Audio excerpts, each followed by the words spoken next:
exclaimed Bhikkhu, rubbing his neck. How are the others? It was surprising. The attack, even though it was an outburst of pure violence, targeted important areas, said Arthur, who was bleeding from his right eyebrow. What you would expect from a murderer, Kagura said hatefully. She had a very slight cut on her right side. Yes, but even so, the power he has is strange. Where does he get so much power from? Said Vali. He was the most damaged, since his left arm was completely twisted. The dragon lunged at them again, but this time it was stopped by a senjutsu shot that threw it back, but without causing significant damage. I gave him a powerful attack and that was it? Bhikkhu exclaimed incredulously. The battle between Vali's team to hold Issei began. Vali spoke with Rias while dividing Issei's power. Rias Gremory, just this once we'll work together. We have to weaken Issei and then somehow pull him out of the Juggernaut's trance. But how will we do it? That's up to you, there's nothing that can release the red and white dragons from their trance, Vali said, firing a sphere of demonic power with his good arm. Uam. The explosion lifted large stones, and Issei received considerable damage this time as some parts of his armor cracked but slowly repaired themselves. TCH, so it regenerates, huh? Arthur, Kagura, attack its arms and legs. If we stop its movements, we can halt it. Then it's up to Rias Gremory to put it back together. Understood. Both swordsmen launched themselves at the dragon. Arthur aimed for the arms and Kagura for the legs, or at least that was the plan. Oz. Issei had predicted what they would both do, so he moved to attack, but the swordsman evaded the damage and managed to cut. Flap. Issei's right arm was separated from his body at the level above the elbow, thanks to Arthur's Caliburn. But Kagura aimed for a vital point, cutting the chestnut-haired man's side and tilting Issei's body to the side.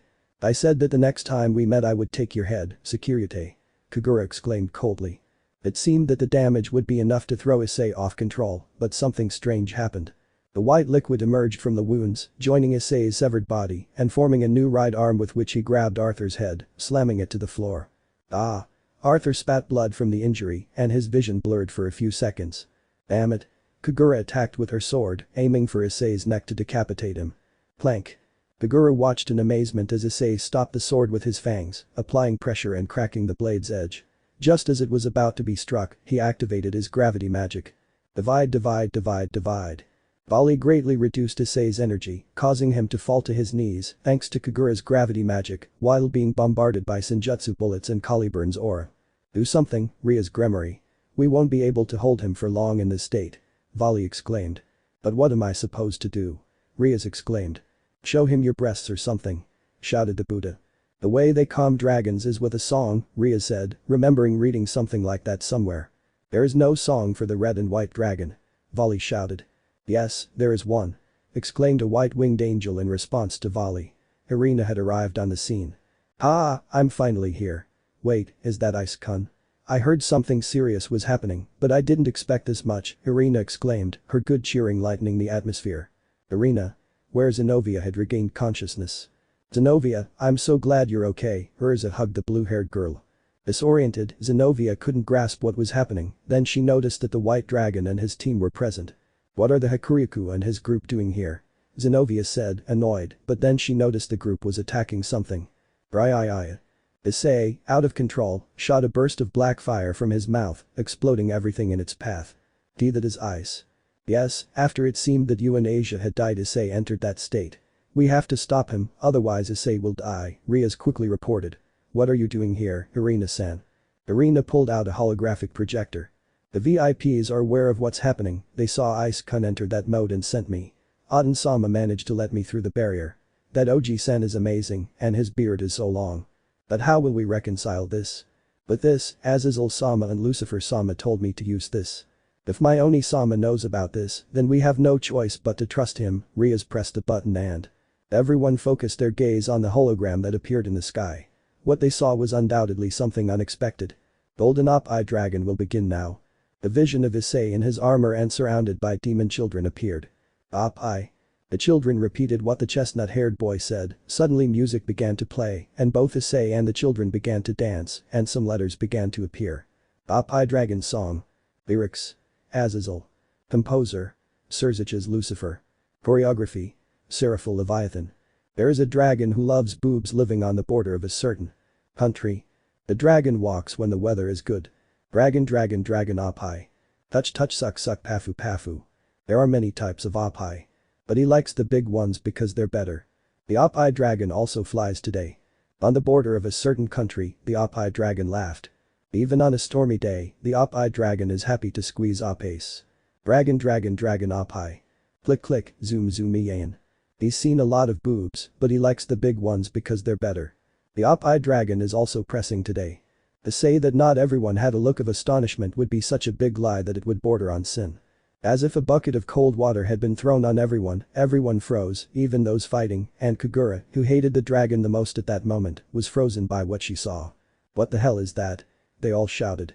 Ahahaha my stomach, stop it, I can't take it anymore, if I laugh even a little more I'll die exclaimed Biku, clutching his stomach. Issei lowered his head, speaking humanly again. Should I react? Those present asked. Bali was about to facepalm at how ridiculous the whole thing was. When did they record that song? Isabella asked. Was it when they told Isama to go to the other studio?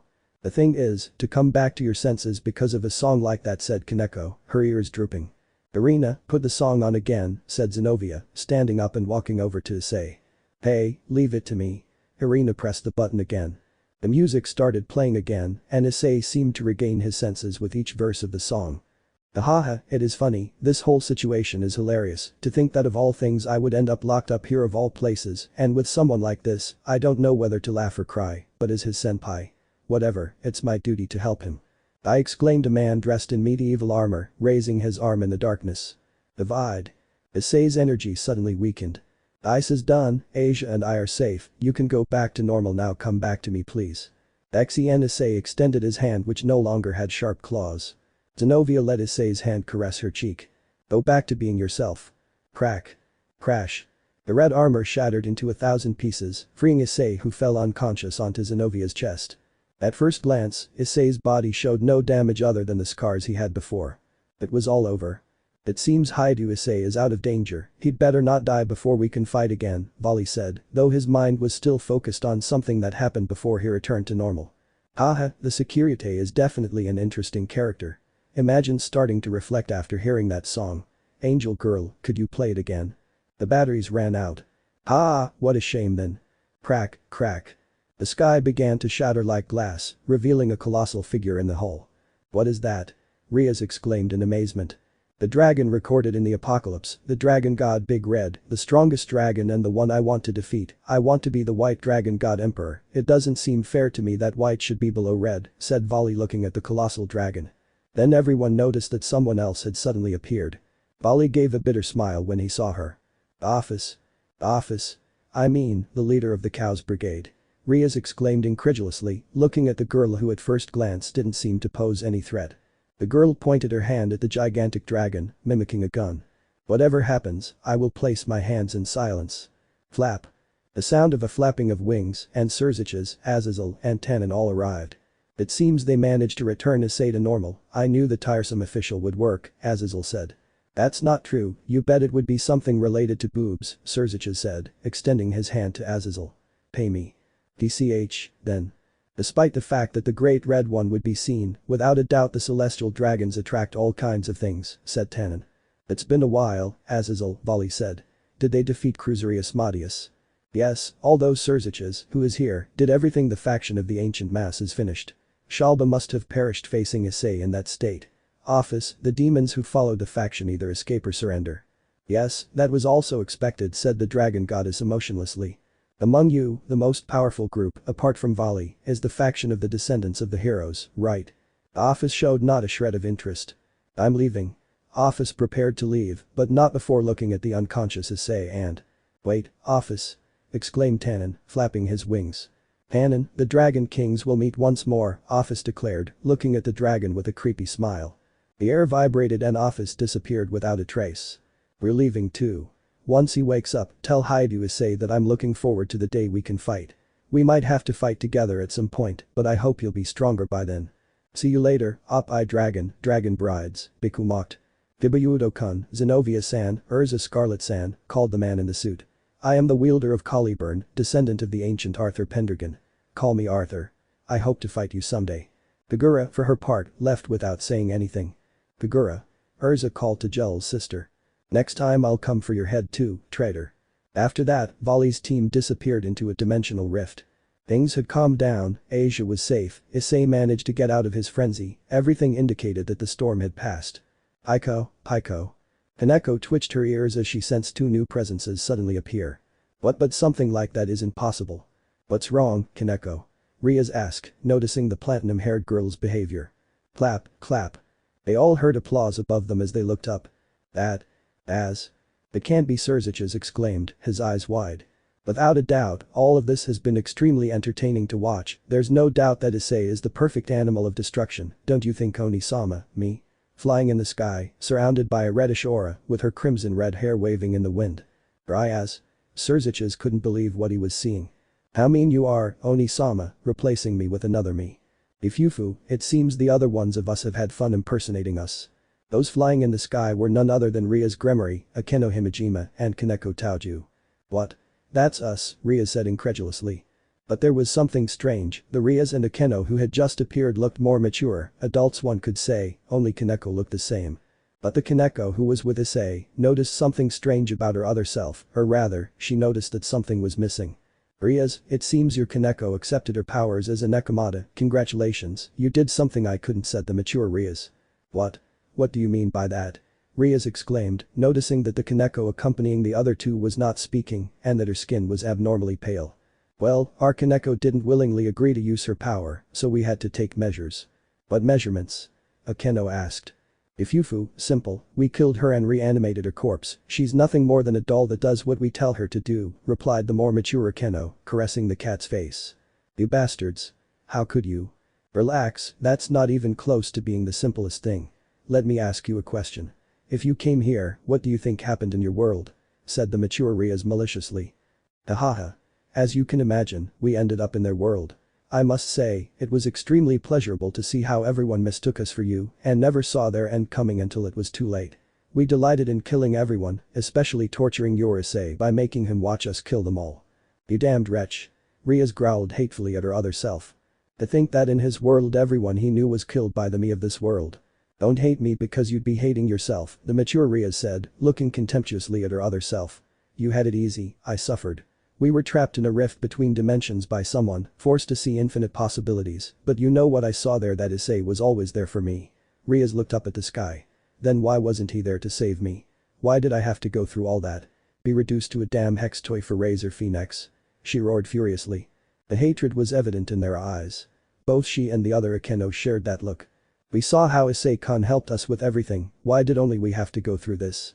Tell me. Akeno shouted. This world is rotten, that's why we will eliminate everything, we will erase this world and all its inhabitants, Rias declared, then her eyes shifted to Ravel and Isabella. And we've already begun. I must congratulate you, Ravel Phoenix. What? From now on you are the third daughter of the Phoenix house. No, don't open it. Ravel exclaimed, frightened. Exactly, Razor Phoenix and all those who were with him are now burning in the deepest depths of hell. No, Ravel fell to his knees crying no. Ha ha ha ha. Dark Rias and Akeno mocked Ravel's pain. Rias how Surzich's looked at his own sister with contempt, you are not my sister. Oh, well, I didn't expect you to recognize me as such. After all, I was just a toy to you, a Gremory before Rias. In my opinion, you're nothing but a wretch. That's why I declare right here, with the big red as my witness, that I will eliminate the Yandere mass from the face of the earth. Azazel, tell my father and all the Gregory leaders that I'll soon have their heads on a platter. Kakabiel's head will want some company, Akeno exclaimed. Then a sphere containing a severed head appeared. It was a shame I couldn't kill him properly, but it'll do. By the way, the new girl has the horse piece I left behind, interesting. Rias raised her hand. Urza and Zenobia fell to the ground writhing in pain. Stop. Rias exclaimed, firing a sphere of destructive power at her other self, but a barrier protected them, making it almost impossible to hit them. Haha, I didn't expect that blue-haired bitch to have my room too. Did Issei get tired of her and get rid of her? Well, that's better. I can eliminate them both. Urza and Zenobia writhed in pain, and no matter how many attacks they fired, they could not break the barrier that protected them. I'm bored, better to kill them all. Flues. Plank. You're finally awake, Issei. Damn bitch. Like lightning, Issei was covered in fire, scales appeared on different parts of his body as he struck the barrier with his sword arm, slowly piercing it. Uam. The barrier broke and the fighters separated. Haha, I knew that filthy presence belonged to them, said Issei. I see you've learned to use Dragon Force, you've improved a lot, my beloved Issei. Rot in hell, you too. I won't forgive you for what you did to Kaneko-chan, Urza, and Zen. Issei exclaimed, gathering breath. Karyu no Hoko, Fire Dragon's roar. Boom. Issei's roar clashed with Ria's energies. Exploiting both. Ha ha, wow, Issei vomited some blood. It seems that using Juggernaut and then forcing the activation of Dragon Force has left you in bad shape, my dear Issei. I would like to kill you all, but I don't have the time to do it. A magic circle appeared beneath Dark Rias, Akeno, and Kaneko. Wait. Damn it. Issei exclaimed, but all the damage, fatigue, and emotional stress forced him to fall to his knees. Don't rush, my dear Issei, our time will come soon, so enjoy it while you can. But I'll give you some advice, since I want to be the one to kill you. Beware of 3 people who will soon appear before you, beware of that whose eyes will be your downfall, beware of the Ice General, and most importantly, beware of the Yami no Jam, Queen of Darkness. Nothing Dark Rias said to Issei made sense. What were those warnings? I swear I will hunt them down and kill them. Did you hear me? Issei roared loudly, his eyes glowing gold, but part of his sclera was beginning to turn black. Upon noticing this, Dark Rias smiled. We'll see each other again, very soon everyone will die. With that said, the dark disappeared. MIT.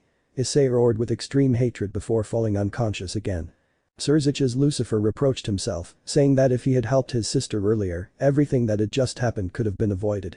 While the attack by the faction of the Ancient Mass was taking place, the Rias, Akeno, and Kaneko of this world had infiltrated back and eliminated the son of the Phoenix House. He was criticized for hesitating to kill his sister at that moment. Without knowing that by not killing her or those who followed her, he unleashed a great evil upon the world. The Fallen had also suffered a blow, as Kakabiel, who was imprisoned, was killed. A lot happening in a short time. When Issei opened his eyes again, he noticed that he was in a room he didn't recognize. Are you awake? A soft voice was heard near him. Focusing his gaze, Issei saw the silver-haired maid, Surzich's wife and his cousin. Grifeu-san. Uncle Ice has finally woken up, mother. Exclaimed a small redeed. Milika's-sama, I've told you not to call me that when I'm on duty. Yes, Grifeu-sama said the redeed with a tantrum. You should be less strict with your son, Grifeu-san. Issei lay in bed, receiving a glass of water from the maid. Thank you. Grifeu activates a holographic system from which a transmission from Surzich's is emitted. Hello, Ice-kun, I see you're feeling better. Every part of my body hurts, but I'm alive, at least that's something. Thank you for handling the previous incident. Thanks to you and Rias, we were able to resolve things with the members of the former mass faction for now. Surzich's explained what had happened and that he had been sleeping for a few days. You activated the Juggernaut drive believing you had lost Asia and Zenobia. In that state, your powers increased to the point of being able to eliminate a god, but your lifespan has been greatly shortened. I ask that you not use it again, as many will be saddened if you die. I've written it down, I don't want to die without at least having had a child. That's a good reason. Surzich's went on to tell him everything else. The faction of the Ancient Mass had fallen since Vali refused to be their leader. That the Astaroth clan was being punished for what happened to Ghidorah as well as the removal of its clan leader and that it would no longer be possible for an Astaroth to hold the position of Mau. Ajuka Beelzebub took responsibility for what his younger brother did but he was not removed from his position as Mau. At this moment, the loss of Ajuka would be fatal for us. He is the man who devised the evil pieces and the raiding game. Losing him would be the worst thing since there is no one of his caliber. Surzich's also told about Office, Vali, and Big Red. So his wish is to become a god, how can't he have a normal dream? Issei complained about his rival's aspirations. But wouldn't it be easier if we helped Office and she dismantled the brigade that way? No, the loss of Big Red would be chaos since the dimensional rift is the link between all worlds. If he were to disappear because of Office or Vali, a catastrophe could occur. How troublesome. The duels will also be cancelled because we don't know when the terrorists will attack. I see. But don't worry, you will fight, Ice-kun. After all, the different leaders want to see your duel. A duel? With whom? Sekiryuutei, we also want to see the match between Citri and Aegir's, duels between power against power and tactics against tactics. Haven't I just been through so much trouble? Can't I just rest for a bit? I'm afraid not, Ice-kun, besides, Golden Dragon and Golden Warrior will soon be televised. Wait. Didn't they say the second show would take longer than expected to come out? We managed to do it on time, just like the video games are already ready. They really do things fast here. The children of the underworld will accept the Dragon Sekiryuutei since they do not find the raiding games of adults interesting.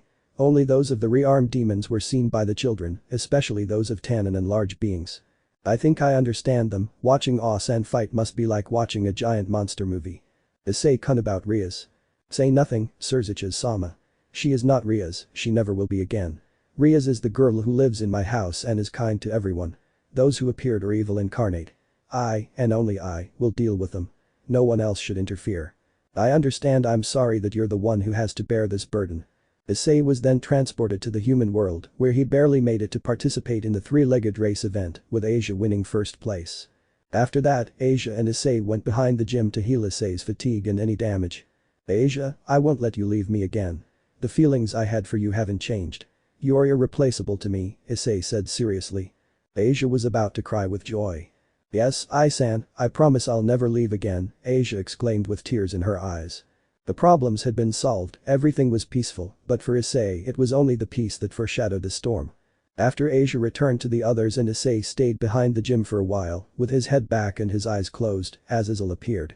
Dude, we need to talk. I know. Issei opened his eyes, golden eyes. Toriko ending for love chase. The Gasa nai sono mama ve ashi himitsu wo. Issei is seen on the terrace of Archer's castle, holding a small golden flame in his hand. Tanasa nai shiroku hozoi kaiken na koi.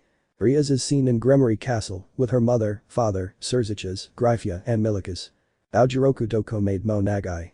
Roji wo hashiri nukeru. You can see the hall where the meeting of the young demons takes place. Inside, in front of a pod surrounded by demons, were the 5 rookies. Erkar kanan no tame. Boike kririd iru no ka. The young demons reveal their goals and dreams for the future. Issei states his goal of becoming the 5th Mau, as well as defending Sona's ideals. Sono subit hahashi. Oku no mokutiki wa tada hitatsu. The scene changes, showing Issei in the mountains of Archer's territory training with a gigantic purple-skinned dragon, dodging a burst of fire and firing his own. The Gasa nai sono mama of Ayashi himitsu wo. Rias and her group are seen preparing to fight, stepping into the transport circle. Tanasa nai shiroku hozoi kaiken na koi. The crowd roared with excitement as a ratings game unlike any seen before began, the first of many, in a 3-team encounter. Archerus vs Gremory vs Citri. Issei, Rias and Sona, the 3 of them seemed ready to emerge victorious. End of ending.